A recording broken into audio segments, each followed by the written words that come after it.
Hello all. ఈరోజు ఈ వీడియోలో క్లైమేట్ చేంజ్ అనే టాపిక్లో భాగంగా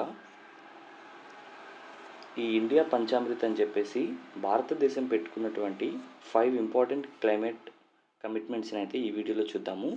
ఇందులో మనకు United nation framework convention on climate change అని చెప్పేసి ఇందులో ప్రతి సంవత్సరము కూడా సిఓపి అంటే కాన్ఫరెన్స్ ఆఫ్ ద పార్టీస్ అనేవి ప్రతి ఇయర్ కూడా యాన్యువల్గా మీటింగ్స్ అయితే జరుగుతూ ఉంటాయి. అందులో మనకు సిఓపి 26 సదస్సులో ఇది గ్లాస్గోలో అయితే జరిగింది. భారతదేశం అయితే ఇండియా క్లైమేట్ కమిట్మెంట్స్ని అయితే ఈ సదస్సులో అనౌన్స్ చేయడం జరిగింది. సో ఈ మనకు objective point of examination point of వ్యూలో చాలా ఇంపార్టెంట్ ఈ 5 స్టేట్మెంట్స్ కూడా. అలాగే మనకు లాస్ట్ 2023 సంవత్సరంలో సిఓపి 28 అయితే దుబాయ్ నగరంలో అయితే జరిగింది. అలాగే నెక్స్ట్ ఇయర్ 2024లో సిఓపి 29 అనేది బాకు అజర్బైజాన్లో అయితే జరగనుంది. అలాగే COP 30 conference of the party 30 అనేది బ్రెజిల్ దేశంలో అయితే జరగనుంది. అలాగే సిఓపి 28లో ఇండియా అనేది సిఓపి 33 అంటే 2028 సంవత్సరంలో ఈ కాన్ఫరెన్స్ ఆఫ్ ద పార్టీస్ని భారతదేశంలో ఏర్పాటు చేయాలని చెప్పేసి అయితే ప్రపోజల్ అయితే తీసుకురావడం జరిగింది. సో ఇందులో ఈ 5 క్లైమేట్ కమిట్మెంట్స్లో ఫస్ట్ది వచ్చేసి achieve the target of net zero by 2070 అంటే కార్బన్ ఉద్గారాలను అంటే కార్బన్ ఎమిషన్స్ ఏవైతే ఉంటాయో వాటిని నెట్ జీరో లెవెల్కి తీసుకురావడము దీని యొక్క ఫస్ట్ టార్గెట్. అది కూడా 2070 సంవత్సరంలోకి. మామూలుగా అన్ని దేశాలు అయితే 2050 సంవత్సరం అయితే టార్గెట్గా పెట్టుకున్నాయి.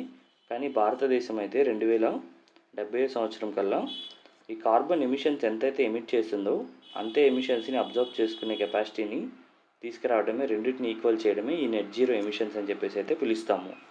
అలాగే సెకండ్ కమిట్మెంట్ వచ్చేసి increase the fossil fuel non fossil energy capacity to 500 gigawatts by 2030. 2030 సంవత్సరం కల్లా నాన్ ఫాజిల్ ఫ్యూయల్ ఎనర్జీ కెపాసిటీని 500 గీగావాట్స్కి పెంచడము సెకండ్ కమిట్మెంట్.